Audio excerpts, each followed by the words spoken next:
ઢોરથી દાહોદવાસીઓ ત્રાહિમામ, રસ્તા પર ઠેર ઠેર પશુઓનો અડીંગો। દાહોદમાં રખડતા ઢોરનો આતંક જોવા મળ્યો। જ્યાં જુઓ ત્યાં રોડ પર રખડતા ઢોરે અડીંગો જમાવતા શહેરીજનો મુશ્કેલીમાં મુકાયા। સ્થાનિકોએ પાલિકા તંત્ર સામે રોષ વ્યક્ત કર્યો। દાહોદમાં રખડતા પશુના કારણે થોડા દિવસ અગાઉ એક વ્યક્તિએ પોતાનો જીવ ગુમાવવો પડ્યો હતો। આવા અનેક લોકો ઈજાગ્રસ્ત પણ થયા છે। અનેક લોકોના વાહન સહિત માલ સામાનને નુકસાન પહોંચ્યું છે। એક તરફ દાહોદને સ્માર્ટ સિટી બનાવવા માટે કામગીરી ચાલી રહી છે, પરંતુ બીજી તરફ દાહોદમાં રખડતા ઢોરનો કોઈ પણ ઉકેલ નથી આવતો। રખડતા ઢોરના ત્રાસથી સ્થાનિકો ત્રાહિમામ પોકારી ઉઠ્યા છે। લોકોની મુશ્કેલીને વાચા આપવા અમારી ટીમ પણ તંત્ર પાસે પહોંચી। પાલિકા પ્રમુખ નીરજ દેસાઈ સાથે વાતચીત કરી। પાલિકા પ્રમુખે કહ્યું કે ટૂંક સમયમાં રખડતા પશુઓને પકડવાની કામગીરી હાથ ધરાવવાની છે। અમદાવાદની એક શાળા વિવાદમાં, ગ્રીન કલરનું સ્વેટર પહેરવા માટે દબાણ કરાતો હોવાનો આક્ષેપ।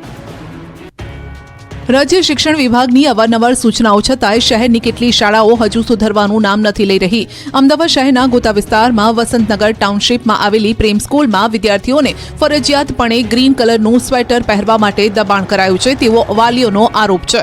આ શાળામાં પ્રાથમિક વિભાગમાં અભ્યાસ કરતા કેટલાક વિદ્યાર્થીઓ અને વાલીઓનો દાવો છે કે શાળા દ્વારા જો અન્ય કલરનું સ્વેટર પહેરીને આવે તો તેમને પ્રવેશ નથી અપાતો, એટલે કે શાળા દ્વારા નક્કી કરાયેલા ગ્રીન કલરના સ્વેટર જ ફરજિયાતપણે પહેરવા માટે બાળકોને મજબૂર કરવામાં આવે છે, જેના કારણે વાલીઓમાં રોષ છે। આસપાસના વિસ્તારમાં ગરીબ અને મધ્યમ વર્ગના વિદ્યાર્થીઓ અહીં અભ્યાસ કરે છે।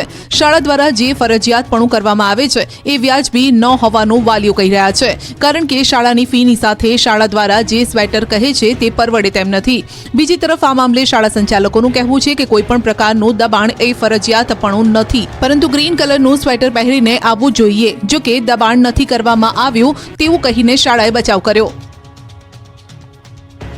શિક્ષણ સુવિધાના દાવા પોકળ, ભર શિયાળે 300 બાળકો ખુલ્લામાં અભ્યાસ કરવા મજબૂર। પાટણના રાધનપુરના પ્રેમનગર ગામમાં 8 વર્ષ બાદ પણ શાળામાં નવા ઓરડા નથી બન્યા, જેના કારણે 300 બાળકો ખુલ્લામાં અભ્યાસ કરવા મજબૂર બન્યા છે। વર્ષ 2016માં જર્જરિત ઓરડા પાડી દેવામાં આવ્યા હતા અને ત્યારબાદ શાળામાં માત્ર 2 જ ઓરડા હોવાનું સામે આવ્યું છે। માત્ર 2 જ ઓરડા હોવાથી વિદ્યાર્થીઓને 2 પાળીમાં બોલાવવામાં આવે છે। નવા ઓરડા માટે વારંવાર રજૂઆત છતાં નિરાકરણ નથી આવ્યું। ત્યારે વાલીઓ સાથે બાળકો પણ કહી રહ્યા છે કે અમારે કાતિલ ઠંડીમાં ખુલ્લામાં બેસીને અભ્યાસ કરવો પડે છે। ઉનાળામાં ધોમ ધકતા તાપમાં ગરમી સહન કરવી પડે છે, જ્યારે કે ધોધમાર વરસાદમાં અમારે ઘરે બેસી રહેવાનો વારો આવે છે। ખાસ વાત તો એ છે કે જર્જરિત ઓરડા હોવાથી 2016થી પાડી દેવામાં આવ્યા, પરંતુ 8 વર્ષ થયા તેમ છતાં આ લોકોને ન તો નવી શાળા મળી ન ઓરડા મળ્યા। વડોદરામાં ખરું થયું, સ્થાનિક લોકોએ જ બ્રિજ બનાવવાની ના પાડી દીધી। વડોદરામાં સમા બ્રિજના વિવાદ બાદ ભાયલી અને વાસણા ખાતે બનતા બ્રિજને લઈ વિવાદ સામે આવ્યો। સ્થાનિક લોકો સહિત ધારાસભ્ય દ્વારા પણ બ્રિજ ન બનાવવા રજૂઆત કરવામાં આવી। લોકો કહી રહ્યા છે કે વાસણા રાણેશ્વર ચોકડી પાસે બ્રિજની કોઈ જરૂરિયાત નથી। નાના મોટા દબાણો હટાવી દેવામાં આવશે તો પણ ટ્રાફિક સમસ્યા તો હલ થઈ જ જશે, અને જો બ્રિજ બનાવવામાં આવે તો વેપારીઓને પણ મોટા પાયે નુકસાનની ભીતિ સેવાઈ રહી છે। આથી લોકોએ પોતાના કોમ્પ્લેક્સ બહાર રાજકીય પક્ષોને વોટ નહીં આપવામાં આવે તેવા બેનરો લગાવી વિરોધ કર્યો છે। આ સાથે ધારાસભ્યએ બ્રિજ ન બનાવવામાં આવે તેવી રજૂઆત કરી। ત્યારે કમિશનરે તમામની રજૂઆતો ધ્યાનમાં લઈ જણાવ્યું હતું કે અમે વધુ અભ્યાસ કરીશું, જરૂર જણાશે તે પ્રકારની કાર્યવાહી કરવામાં આવશે। અચાનક જ બદલી કરાતા મોરબીના 7 શિક્ષકો ચિંતામાં, હાઈકોર્ટના દ્વાર ખખડાવ્યા। મોરબી જિલ્લાના 7 શિક્ષકોની એકાએક બદલી કરી દેવાતા શિક્ષકોએ હાઈકોર્ટના દ્વાર ખખડાવ્યા। શિક્ષકોનું કહેવું છે કે મોરબી જિલ્લો અસ્તિત્વમાં આવ્યો ત્યારે આ શિક્ષકોને વિભાજન કેમ્પનો લાભ આપ્યો હતો। તે સમયે શિક્ષકોએ મોરબી જિલ્લો પસંદ કર્યો અને વર્ષ 2016માં તમામ 7 શિક્ષકોની બદલી થઈ હતી। છેલ્લા 8 વર્ષથી આ શિક્ષકો મોરબી જિલ્લામાં ફરજ બજાવી રહ્યા છે, પરંતુ ડિસેમ્બર 2024માં આ શિક્ષકોની બદલી કરી દેવામાં આવી। એટલું જ નહીં, 2016ની બદલી ભૂલથી થયેલી હોવાનું જણાવાયું હતું, જેને લઈ શિક્ષકોએ હાઈકોર્ટમાં ધા નાખી કેટલાક સવાલ ઉઠાવ્યા। શિક્ષકોએ કહ્યું ભૂલથી થયેલી બદલી હતી તો ઉપરી અધિકારીઓએ મંજૂર કેમ કરી હતી। સાથે જ શિક્ષકોએ કહ્યું કે છેલ્લા 8 વર્ષથી તેઓ મોરબી જિલ્લામાં સ્થાયી થયા છે। તેમના સંતાનોને બોર્ડની પરીક્ષાઓ પણ આવી રહી છે, ત્યારે બદલીને કારણે તેમના પરિવારનું જીવન પણ અસ્તવ્યસ્ત થાય તેવી શક્યતાઓ છે। ત્યારે તેમની આ બદલી રોકી દેવામાં આવે અને તેમને મોરબી જિલ્લામાં જ કામ કરવા દેવામાં આવે તેવી શિક્ષકોની માંગ છે। 15 દિવસમાં રજૂઆત ધ્યાને નહીં લેવાય તો આંદોલન કરીશું। સુરતમાં રહીશોએ લોહીથી પત્ર લખી રજૂઆત કરી। સુરતમાં રહીશોએ લોહીથી પત્ર લખી રજૂઆત કરી અને ઉકેલ નહીં આવે તો આંદોલનની ચીમકી પણ આપી. વરાછાની જનતાનગર સોસાયટીના રહીશોએ કલેક્ટરને લોહીથી લખ્યો પત્ર. સોસાયટીમાં કોમર્શિયલ કામો થવાથી ત્યાં રહેતા લોકોએ આ મામલે અનેકવાર રજૂઆત કરી હતી, પરંતુ કોઈ નિરાકરણ ન આવતા સોસાયટીના રહીશો દ્વારા પોતાના લોહીથી કલેક્ટરને પત્ર લખીને આવેદનપત્ર આપ્યું અને આ મામલે કાયદેસરના પગલાં લેવામાં આવે તેવી માંગ કરી.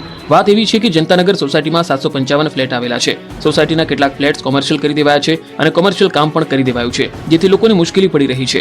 રહેણાંક વિસ્તારમાં મશીનો મૂકીને કામ કરવામાં આવી રહ્યું છે, જેના પગલે સ્થાનિકોએ વિરોધ નોંધાવ્યો. સ્થાનિકોએ આ મામલે અનેક વખત રજૂઆત કરી હતી, પરંતુ કોઈ જ રજૂઆત ધ્યાનમાં લેવામાં આવી નથી, જેથી સોસાયટીના રહીશોએ કંટાળી પોતાના લોહીથી પત્ર લખી સુરતના કલેક્ટરને આવેદનપત્ર આપ્યું. સ્થાનિકોએ કહ્યું કે જો 15 દિવસમાં અમારી રજૂઆતોને ધ્યાનમાં લઈ કોઈ નિર્ણય લેવામાં નહીં આવે તો અમે ગાંધી ચિંધ્યા માર્ગે આંદોલન કરીશું.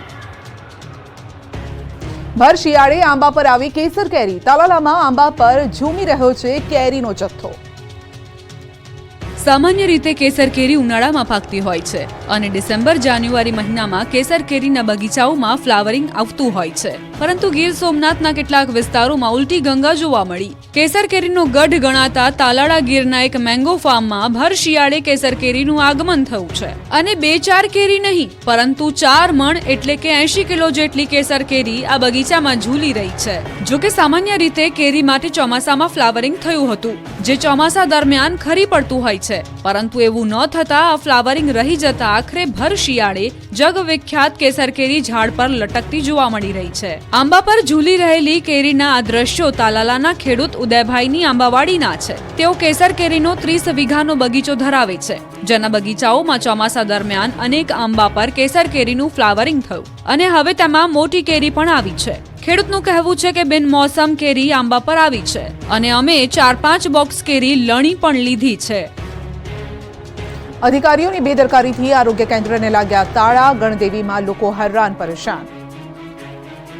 નવસારીના ગણદેવીના ઉંડાચ ગામમાં 28 લાખ રૂપિયાના ખર્ચે બનેલું પેટા આરોગ્ય કેન્દ્ર શોભાના ગાંઠિયા સમાન બન્યું છે.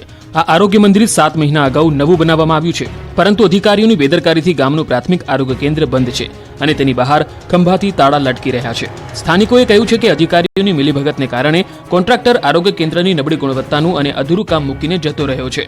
આરોગ્ય કેન્દ્રમાં નબળી ગુણવત્તાના દરવાજા છે તો હજુ કેટલાક રૂમમાં દરવાજા પણ નથી લગાવાયા. બીજી તરફ આરોગ્ય કેન્દ્રમાં લાઇટનું કનેક્શન પણ નથી અપાયું. આરોગ્ય કેન્દ્રના એક કર્મચારીએ કહ્યું, વારંવાર રજૂઆત છતાં અધિકારીઓ હજુ સુધી આરોગ્ય કેન્દ્ર શરૂ કરાવતા નથી, જેથી લોકોને ભારે હાલાકીનો સામનો કરવો પડી રહ્યો છે. લોકો હાલમાં જર્જરિત અને જૂના મકાનમાં આરોગ્યની સેવા લેવા માટે મજબૂર છે. કાયમી કુલપતિ નહીં હોવાથી ભાવનગરની યુનિવર્સિટીના કામ ખોરંભી ચડ્યા. ભાવનગરની મહારાજા કૃષ્ણકુમારસિંહજી યુનિવર્સિટીમાં કાયમી કુલપતિની નિમણૂકની માંગ ઉઠી. યુનિવર્સિટીમાં મોટાભાગના હોદ્દાઓ પર ઇન્ચાર્જ પર મૂકેલા વહીવટદારો કામ કરી રહ્યા છે, જેના કારણે યુનિવર્સિટીમાં નીતિ વિષયક નિર્ણયો લઈ શકાતા નથી. જો કે સરકારમાં કાયમી કુલપતિની નિમણૂક કરવા અગાઉ રજૂઆત પણ કરાઈ છે, છતાં તેનો કોઈ ઉકેલ આવ્યો નથી. ખુદ વાઇસ ચાન્સેલરની સીટ પણ ઇન્ચાર્જથી ભરાઈ છે. એક તરફ યુનિવર્સિટી પરિસરમાં રોડ રસ્તાઓ જર્જરિત બન્યા છે, તો બીજી તરફ યુનિવર્સિટીને મળેલી લાખો રૂપિયાની ગ્રાન્ટ હજુ પણ વણ વપરાયેલી હોવાનો આરોપ થયો છે.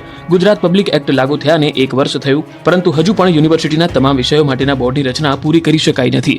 મહત્વનું છે કે વર્ષ 1978 થી 2024 સુધીમાં મહારાજા કૃષ્ણકુમારસિંહજી યુનિવર્સિટીમાં અત્યાર સુધીમાં 34 વાઇસ ચાન્સેલર નિમાયા હતા, જેમાંથી 19 વાઇસ ચાન્સેલર ઇન્ચાર્જ પર હતા.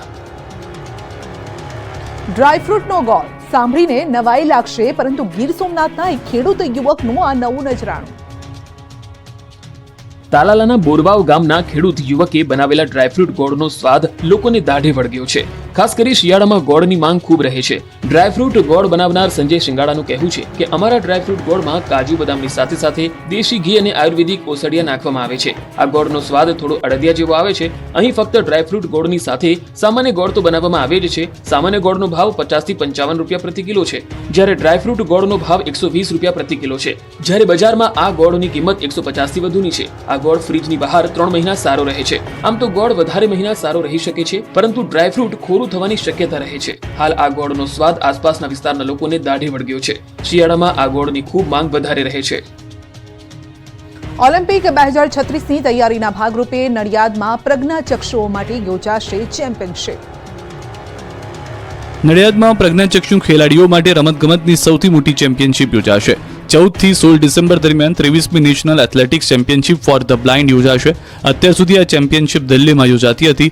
ઓલિમ્પિક 2036ની તૈયારીના ભાગરૂપે પ્રથમ વખત આ ચેમ્પિયનશિપ નડિયાદમાં યોજાઈ રહી છે. સ્પર્ધામાં 19 રાજ્યોના 175 સ્પર્ધકો ભાગ લેશે. ગુજરાતના 22 ખેલાડીઓ ભાગ લેશે, જે ફૂટબોલ, કબડ્ડી અને જુડો સહિતની સ્પર્ધામાં ભાગ લેશે. ઇન્ડિયન બ્લાઇન્ડ સ્પોર્ટ્સ એસોસિએશન દ્વારા આ સ્પર્ધાનું આયોજન કરાયું છે. ચેમ્પિયનશિપમાં 246 પુરસ્કારો દ્વારા દેશના ખેલાડીઓને પ્રોત્સાહિત કરવામાં આવશે. સીએમ ભૂપેન્દ્ર પટેલે આજે ગાંધીનગરથી સુરત સુધીની યાત્રા વંદે ભારત ટ્રેનમાં કરી. આ પ્રવાસમાં તેમની સાથે મંત્રી મુળુભાઈ બેરા પણ હાજર રહ્યા.